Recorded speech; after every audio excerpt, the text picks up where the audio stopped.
abrité la finale de la Coupe du Monde des clubs. Voilà, justement, donc, il y a 2 ans. Il y a toutes ces situations-là qui font aujourd'hui qu'au-delà de cette compétition, les nations qui voudraient partir au Maroc faire, on va dire, des mises au vert, ça va être toujours une source d'entrée pour cette équipe. Aujourd'hui, le Maroc, quoique, comme vous l'avez dit, ça peut être un pays qui, à un moment, si la CAF a des problèmes d'organisation, peut tout de suite se rabattre sur le Maroc. C'est vrai qu'il y a d'autres pays, parce qu'on a vu aussi la Côte d'Ivoire.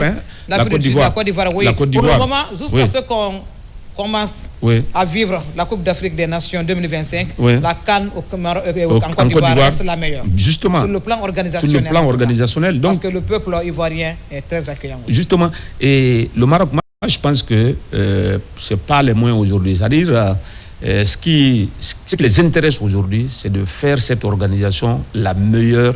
Plus que la Côte d'Ivoire. C'est compliqué, ça sera très difficile. Oui, justement, parce qu'il faut le rappeler, depuis 1957, la CAN se joue et le Soudan a été le premier pays à organiser une phase finale d'une Coupe d'Afrique des Nations. Et puis, les pays se sont succédés par rapport à cette organisation. Mais à chaque fois, comme on l'a vu l'année dernière, de façon unanime, tout le monde a reconnu comme quoi que l'organisation qu'on a vue en Côte d'Ivoire, les 6 stades, franchement que c'était l'une des meilleures, sinon la meilleure organisation pour le moment. Et donc on verra bien. En tout cas, les Ivoiriens tout à l'heure pour le Cameroun, le Maroc, je crois, on va rester là et voir ce que ça va donner d'ici le 18 janvier prochain. Et puis on va se déterminer qui de la Côte d'Ivoire ou du Maroc a réussi sur le plan organisationnel. La Côte d'Ivoire a organisé, la Côte d'Ivoire a remporté. Est-ce que ce sera le cas pour le Maroc? Peut-être, on verra bientôt. On verra de toutes les façons. C'est qu'on a, il y a des stars de football qui sont invités. On a parlé des stars culturelles, des artistes, des chanteurs. Il y a Rigobert Song, l'icône du football camerounais, il est invité.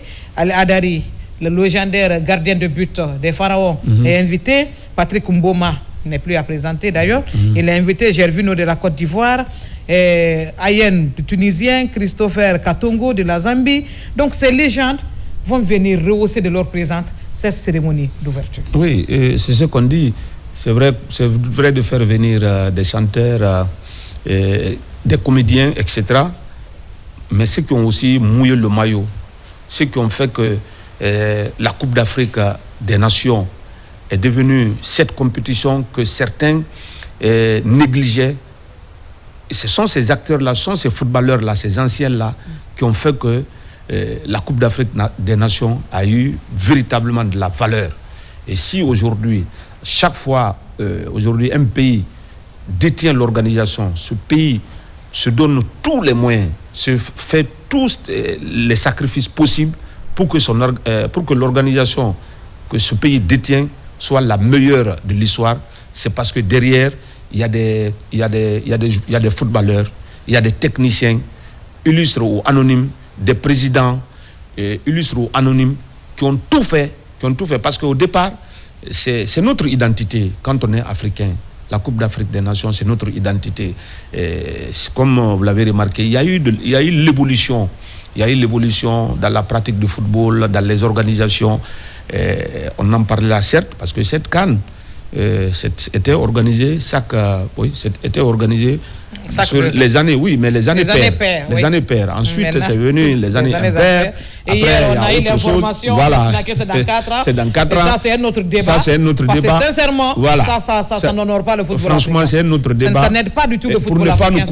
Pour ne pas nous couper le souffle, on préfère même oublier ça et venir après la CAN, ouvrir le débat et continuer. Le débat. Et moi, je dis, il n'y avait pas meilleur que d'inviter ces stars qui ont mouillé le maillot, qui ont fait la fierté du football africain. Quand vous prenez aujourd'hui les Patrick Mboma, les Habib Beye, vous avez parlé de Rigobert Song et tous les autres cités, franchement, que ce soit au niveau du continent, que ce soit en Europe, partout où ces joueurs-là sont passés, dans les différents clubs, ils ont laissé leurs traces. C'est-à-dire qu'ils ont prouvé que ce qu'on pensait de l'athlète africain, c'est-à-dire au papier, et la réalité des faits, ça peut être différent. Aujourd'hui, quand vous les voyez, on les a vus en tant que les Mboma et les autres qui sont aujourd'hui, qui sont devenus des consultants avec les grandes chaînes de télévision, de télévision. Autant ils nous ont régalé quand ils étaient footballeurs, autant ils sont en train de faire la même chose. Comme pour dire que ce qu'ils ont fait, ils l'ont assimilé et ils sont capables de transmettre leurs connaissances partout, on peut les envoyer. Voilà, de toutes les façons, peut-être on va commencer cette cérémonie par nous faire voir l'hymne de la CAN. L'hymne de la CAN qui vise à être un hymne panafricain, reflétant l'unité, l'énergie et la diversité culturelle du continent à travers la musique et les sacrés. C'est pourquoi d'ailleurs Angélique Kidjo vient s'ajouter à Jailan pour chanter ce hymne de la CAN. Un hymne peut-être ne sera pas comme celui de la Côte d'Ivoire, parce qu'on aura la culture orientale à sa valeur, à sa place ici. Donc je crois aujourd'hui le Maroc veut nous montrer autre chose. Le Maroc veut faire se surpasser pour venir dépasser la Côte d'Ivoire.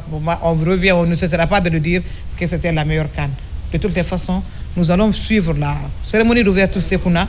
Après, nous allons revenir sur ce plateau pour analyser le match, avant le match Maroc-Comores, le match d'ouverture cette fois-ci. Le Maroc sera opposé aux Comores. Et on verra qu'est-ce que ça va donner. Nous ne souhaitons pas que ça soit comme en 88 ans. RDC, en ce moment, c'était Jaïr. Maroc-Zaïre, c'était un but partout. Et nous allons revenir sur ce plateau pour en parler. Mais pour le moment, on va parler de cette cérémonie d'ouverture. Pour vous, quelle sera la surprise? Difficile de répondre, parce que autant les Ivoiriens nous ont surpris, autant les Camerounais aussi, il faut le dire, en 2021. Oui, je pense que chaque pays a quelque chose pour surprendre. Bon, on verra bien ce qui va se passer, mais ça c'est votre question. C'est un peu une colle pour moi. D'accord, une colle. Bon, moi je crois qu'il y aura assez de surprises avec comment dirais-je, ces parterres de stars, que ce soit culturel et sportif. On en a parlé et on a vu tout à l'heure les équipes, les délégations sportives qui sont sur place. Ça fait mal au cœur que le Sri ne soit pas là. C'était notre CAN. On nous retire la CAN. Malheureusement, on n'arrive pas à se qualifier pour aller prendre ce trophée. C'était possible. Oui, c'était vraiment possible parce qu'il nous fallait simplement un match nul. Vous savez, nous, le problème de notre football, de notre sport d'une manière générale, c'est nous que de s'associer, se réunir autour de l'essentiel. On est parti sur des guéguerres, sur des histoires de personnes. Or, l'essentiel était la qualification de la Guinée. Vous êtes une journaliste professionnelle, mais si la Guinée, vous avez la possibilité d'aller suivre cette CAN. Bien sûr. Je ne mens pas. Bien sûr. Mais parce que la Guinée n'y est pas, franchement, ce n'est pas la même saveur pour vous, ce n'est pas le même goût. Voilà, vous vous êtes dit, ça va être une perte de temps. Et si la Guinée y était, même si vous n'avez absolument rien, mais vous allez vous donner cette énergie accompagner, faire positive, plaisir à nos téléspectateurs, aller faire travailler. plaisir à notre... Donc, moi je pense que ça c'est une leçon pour nos différents responsables sportifs et surtout pour nos footballeurs, que l'essentiel c'est se réunir autour de l'essentiel. Toutes les équipes qui se sont qualifiées pour cette CAN, à un moment, que ce soit, ils ont fait du sérieux, entre eux, les joueurs, ils se sont dit, le pays est au-dessus de tout le monde, ils se sont concentrés sur l'essentiel, mais nous, on se tiraille ici à cause des personnes. Non, c'est pas lui qui doit être là, non, c'est pas lui qui doit être là. Résultat des courses, les pays limitrophes sont qualifiés, le Mali est là-bas, la Côte d'Ivoire est présente, le Sénégal et tant d'autres. Mais la Guinée, qui devait aussi être de la fête, avec 24 équipes, on se qualifie avec 16, avec 24, on n'arrive pas. Ça veut dire quelque part, on doit prendre, c'est-à-dire que cette situation, comme je le disais tantôt, doit être une leçon pour nous de se débarrasser des histoires de personnes, des querelles de personnes inutiles et de se concentrer à l'essentiel. Voilà, nous allons parler du sponsoring, je ne comprends pas bien, mais on va parler un peu du sponsoring. La CAF déjà a mis haut la barre très haut. Aujourd'hui, il y a de l'argent. Malheureusement, les télé africaines, on n'a que 32 matchs sur 52. La CAF veut revendre cette compétition pour faire beaucoup de profits et aider nos différentes fédérations. Mais est-ce que pour nous, journalistes, pour nous diffuseurs, nous sommes diffuseurs, parce que nous sommes de la télévision nationale, L'État achète cher ces images pour ces téléspectateurs. La Guinée n'est pas là, mais aujourd'hui, l'État a mis la main à la poche pour acheter ces images à des coûts d'euros, des milliers d'euros, parce que c'est en euros. On a acheté ces matchs, on nous donne 32 matchs. Aujourd'hui, pourquoi on ne peut pas avoir 52 matchs comme les autres? Parce qu'on revend pour augmenter comment on dit ça, la subvention des fédérations africaines. Aujourd'hui, vous, en tant que journaliste, ça nous impacte, nous, ou bien c'est bon pour les fédérations, mais pour l'État, c'est l'État qui entretient les équipes. C'est nos différents États qui entretiennent les équipes. C'est l'État qui paye le billet d'avion, c'est l'État qui paye les primes. Et après, pour donner ces images à la population, on nous demande qu'on peut vous donner que 32 matchs parce qu'on vend les 20 autres. Oui, et quand on a parlé tout de suite de l'évolution de cette compétition, aujourd'hui, ça c'est notre pan. On a dit la compétition qui était organisée sur des années paires, ensuite on est venu année impaire, et tout à l'heure là vous avez annoncé, au lieu que ça soit un cycle de 2 ans, désormais ça va être un cycle de 4 ans. Et s'il y a d'autres mesures... Parce qu'il l'a dit. Est-ce que s'il est là d'ici là aussi, oui, ça peut arriver? Mais moi je vis tout de suite là le tableau au niveau de l'organisation. Vous savez, en 2027, il y a le Kenya, l'Ouganda et la Tanzanie qui organisent. 2028, c'est mis non attribué. 2032. Donc, donc à partir de 2028... Donc on s'est calqué sur Non.